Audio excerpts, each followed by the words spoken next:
Welcome to இணைந்த கையில் IAS academy. நாங்கள் அகாடமி திருச்சியில் இருக்குது.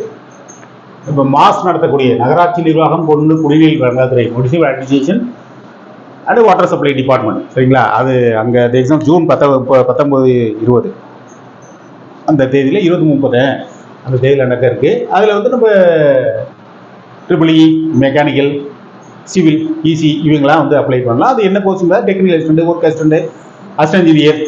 ஸோ அந்த போஸ்ட்லாம் இருக்குது. ஒர்க் அசிஸ்டண்ட், டெக்னிக்கல் அசிஸ்டண்ட் வந்து டிப்ளமோ குவாலிஃபிகேஷன், அசிஸ்டன்ட் இன்ஜினியரிங் வந்து பி குவாலிஃபிகேஷன். அதை நீங்கள் அப்ளை பண்ணியிருப்பீங்க ஏற்கனவே. அதுக்கு ஒரு எக்ஸாமுக்கு தான் தீவிரமாக படிச்சுட்டு இருப்பீங்க. நம்ம இன்ஸ்டியூட் பொறுத்த மட்டும் ஆன்லைன் கிளாஸ், ஆஃப்லைன் கிளாஸ்லாம் போயிட்டு இருக்கு. இதில் நம்ம வந்து ஃப்ரீ டெமோ வீடியோ அதான் வந்து பார்க்க போகிறோம். சரி, ட்ரிபிள்இயில் வரக்கூடிய முக்கியமான இம்பார்ட்டன்ட் டாபிக்ஸ், ரைட்டுங்களா? இம்பார்ட்டன்ட் டாபிக்ஸு அதை கவர் பண்ணுறோம். அதுக்கு பிறகு கொஸ்டின் டிஸ்கஷன், ப்ரீவியஸாக கேட்ட கொஸ்டின்ஸு, இம்பார்ட்டன்ட் கொஸ்டின்ஸு, ப்ரீவியஸாக கேட்கறது, எக்ஸ்பெக்டட் கொஸ்டின்ஸு. அதாவது இந்த கொஸ்டின், இது மாதிரி கொஸ்டின்ஸ்லாம் வந்து குறைச்சி கேட்பாங்க அப்படிங்கிறத நம்ம வந்து உங்கள்கிட்ட டிஸ்கஸ் பண்ணலாம். அடுத்த பார்த்து அதை நம்ம டிஸ்கஸ் பண்ணுவோம். இப்போ நம்ம வாங்க அந்த வீடியோக்குள்ள போயிடலாம்.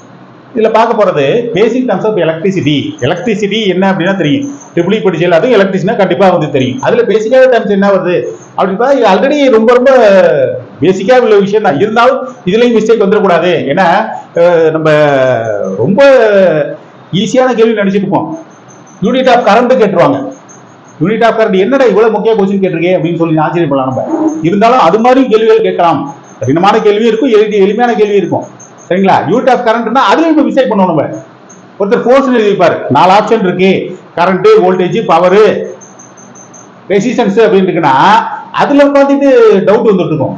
யூனிட் ஆஃப் கரண்ட்னாவே ஆம்பியர் தான், அதை மாற்றமே கிடையாது, சரிங்களா? Flow of electrons is called current. எலக்ட்ரான்கள் வந்து நகருது, ஒரு இடத்துல நகருது, அதுதான் வந்து கரண்ட், மின்னோட்டம் அப்படின்னு சொல்றது. இது யூனிட் வந்து ஆம்பியர். ஆம்பியர் தான் சொல்லுங்க, ஆம்பியர்னு ஆம்ஸ்னு போட சொல்லக்கூடாது. இதெல்லாம் இப்படிலாம் டிஸ்ட் பண்றதுதான் கேள்வி. எங்க நல்லா கவனிங்க, ஆம்பியர் அப்படின்னு இருந்தாதான் அது ரைட்டான ஆன்சர். நீங்க ஆப்ஷன் ரைட்னு கொடுக்கணும்.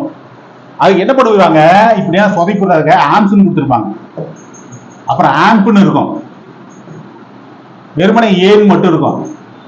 நீங்க ஆம்பியர் அப்படிங்கிறது தான் டிக் பண்ணணும், அதை தான் ஷேர் பண்ணணும், சரிங்களா? அதனால நம்ம இதெல்லாம் நம்ம வந்து சுத்தி விளக்கிறதுக்காக கேட்கக்கூடிய கேள்வி. ஒரே ஆன்சர் திரும்ப திரும்ப கேட்கறது. ஏன்னா நம்ம ஆம்ஸ்னே சொல்லி பழக்கப்பட்டிருப்போம். 5 amps, 10 amps is not correct word. Ampere அப்படிங்கிறதா ரைட் வேர்டு, சரிங்களா? ஓகே. அடுத்து பார்த்தீங்கன்னா வோல்டேஜ்.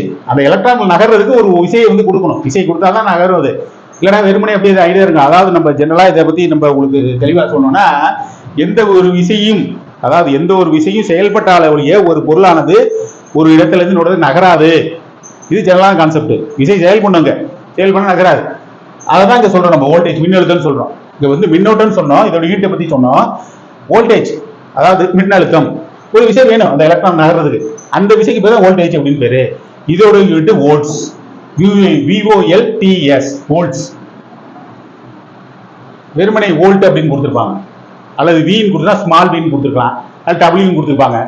அப்புறம் அங்க போய் உட்காந்து நம்ம வோல்டேஜுக்கு டபிள்யூ வருமா, வி வருமா, அல்லது ஏ வருமா அப்படிங்கிற குழப்பமே வந்துடக்கூட. வோல்டேஜ்னா அதோட யூனிட் வந்து வோல்ட்ஸ் தான், சரிங்களா? ரைட், மின்னழுத்தம் சொல்ற தமிழ்ல.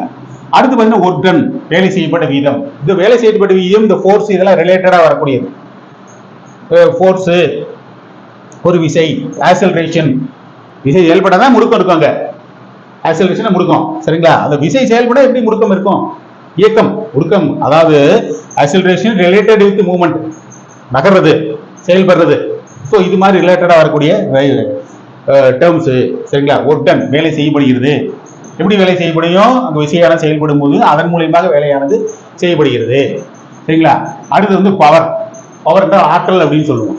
ஸோ ஆற்றல் என்றால் அதாவது நம்ம ஜென்ரலா சொல்லக்கூடிய விஷயம் வந்து ஒர்க் டன் பை டைம் அப்படின்னு சொல்லுவோம். அதாவது வேலை செய்யப்பட்ட வீதம், எவ்வளவு நேரத்தில் இந்த வேலையான செய்யப்பட்டது, வேலையானது செஞ்சுக்கிட்டே இருக்காரு அப்படின்னாக்கா அது ஒரு அர்த்தமெல்லாம் போயிடும். எவ்வளவு நேரத்துல செய்யப்பட்ட வேலை, எவ்வளவு நேரங்கிறது ஒரு செகண்ட், எவ்வளவு செகண்ட் நேரம், ஒரு 10 செகண்ட் நேரமா, அல்லது 20 செகண்ட் நேரமா, அல்லது ஒரு நிமிடமா, 60 செகண்ட் கூட ஒரு நிமிடம் சொல்லுவோம்.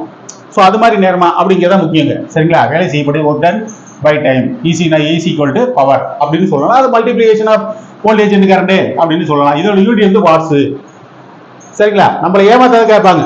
யூனிட் ஆஃப் பவர் அப்படின்னு சொல்லிட்டு கிலோ ஜூல்ஸ் அப்படின்னு ஒரு ஆன்சர், ஒரு ஆப்ஷன் இருக்கும்.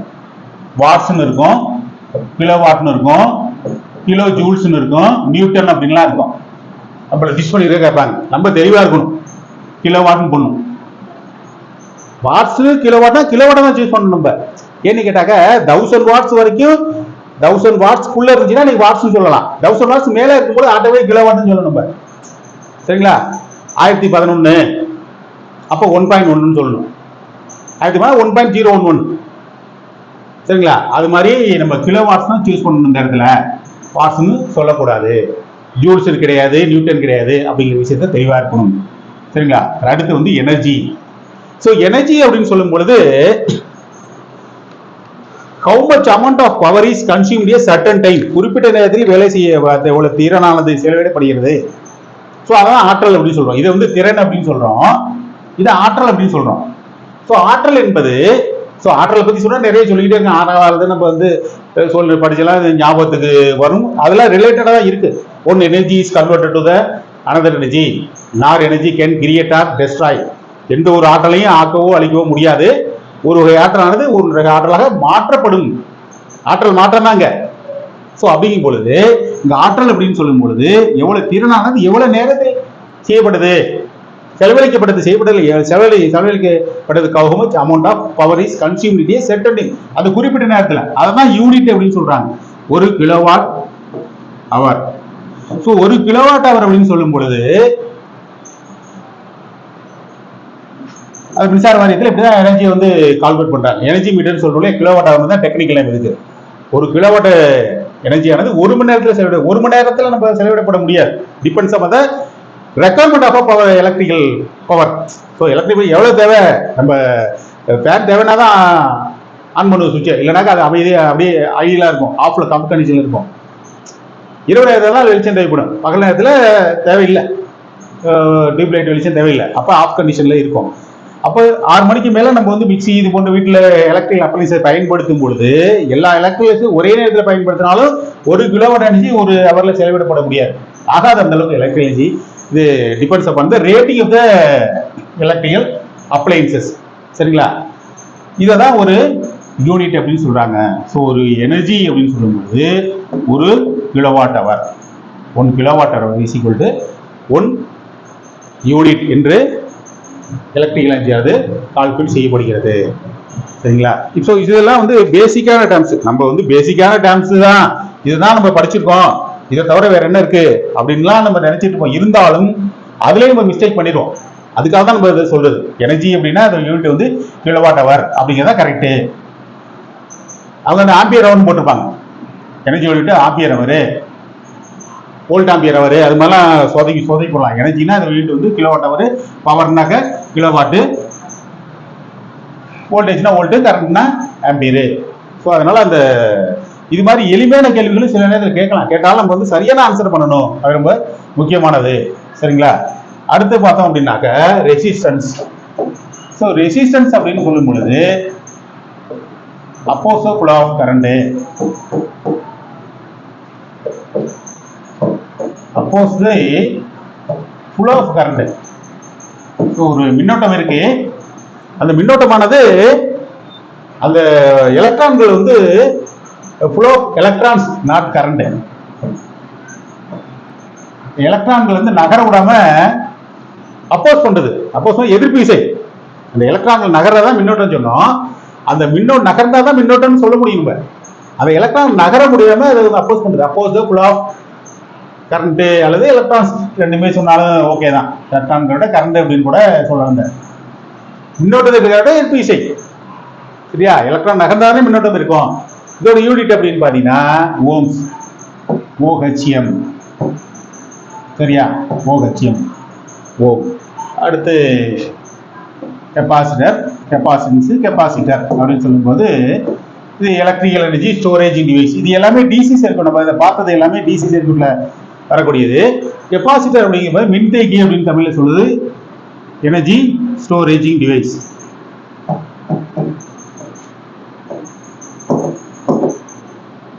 இதோட யூனிட் அப்படின்னு பாத்தீங்கன்னா ஃபாரடே. ரெசிஸ்டன்ஸோட யூனிட் வந்து ஓம்ஸ், இதோட யூனிட் வந்து ஃபாரடே என்று சொல்லப்படும். சரிங்களா? ஃபாரடே என்ற யூனிட்ல சொல்லப்படும். ஃபாரடே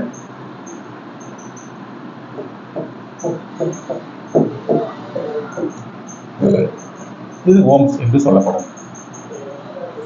சரிங்களா? இது வந்து மின்சாரத்தை இயக்கி வைக்கிறது, இது மின்சாரத்துக்கு தரக்கூடிய எதிர்ப்பு விசை. சரிங்களா? ஸோ இது யூனிட் வந்து ரொம்ப முக்கியம். அதனால தான் இதை நம்ம வந்து பேசிக்கான டேர்ம்ஸ்னாலும் இதில் மிஸ்டேக் ஆகிடக்கூடாது அப்படிங்கிறதுக்காக நம்ம தெளிவாக சொன்னோம். கெப்பாசிட்டினா ஃபேரடே, ரெசிஸ்டன்ஸ்னா ஓம்ஸு. ரொம்ப ரொம்ப பேசிக்கான டேர்ம்ஸ் தான், இருந்தாலும் அதுலேயும் நம்ம மிஸ்டேக் வந்துடக்கூடாது அப்படிங்கிறது தான் இவ்வளோ தெளிவாக நம்ம வந்து சொல்லியிருக்கோம். ஸோ இது வந்து ஒரு டெமோ வீடியோ தான். இதை போட்டு நீங்கள் கிளாஸில் வந்து ஜாயின் பண்ணிங்கன்னா உங்களுக்கு இன்னும் கிளாஸை தெளிவாக எக்ஸ்பிளைன் பண்ணி நாங்கள் வந்து உங்களுக்கு எக்ஸாமுக்கு தயார்படுத்துவோம். நீங்கள் எங்கள் இன்ஸ்டியூட்டில் ஜாயின் பண்ணோம் அப்படின்னா இந்த மேலே தெரியும் இந்த நம்பருக்கு, அதாவது 7708197281 இந்த நம்பருக்கு கான்டாக்ட் பண்ணீங்க அப்படின்னா எங்கள் டீமில் உள்ளவங்க உங்களை வந்து டீட்டெயில்ஸ் சொல்லுவாங்க, நீங்கள் கான்டாக்ட் பண்ணி படிக்கலாம். சரிங்களா? எக்ஸாமுக்கு நாட்கள் நெருங்கிட்டு இருக்கனால நீங்கள் ஒரு செகண்ட் நேரத்தை கூட வேஸ்ட் பண்ணணும் அப்படின்னு நினைக்கக்கூடாது. அது இது நாங்கள் தூங்கலாம், ரெஸ்ட் எடுக்கலாம் அப்படின்னு நினைக்கக்கூடாது. எக்ஸாமுடைய நாட்கள் நெருங்கிட்டே இருக்குது. இன்னைக்கு தேதி வந்து 26 முடிஞ்சு போச்சு இது. சரிங்களா? ஏப்ரல் வரக்கூடிய சூழ்நிலை வந்துட்டு இருக்கு. மார்ச் முடிய போகுது, ஏப்ரல் ஒரு மாதம் தான், மே மாதம் ஓடுறது தெரியாது, சம்மர் அப்படின்னு ஓடிடும். ஜூன் மாதம் உள்ள இருந்தாங்க டக்குன்னு 28 29 எக்ஸாமில் போய் வந்துடுவோம். ஸோ அதனால் நாட்கள் நெருங்கிட்டுல எக்ஸாமுக்கு ரொம்ப தெளிவாக நீங்கள் படித்தா மட்டும்தான் எக்ஸாமில் கண்டிப்பாக செலக்ட் பண்ண முடியும். தெளிவாக படித்தா மட்டும்தான் இல்லை படிக்க முடியும், நம்மளால் முடியும். தன்னம்பிக்கை வைங்க, கண்டிப்பாக எக்ஸாமில் செலக்ட் ஆக முடியும். Thank you very much.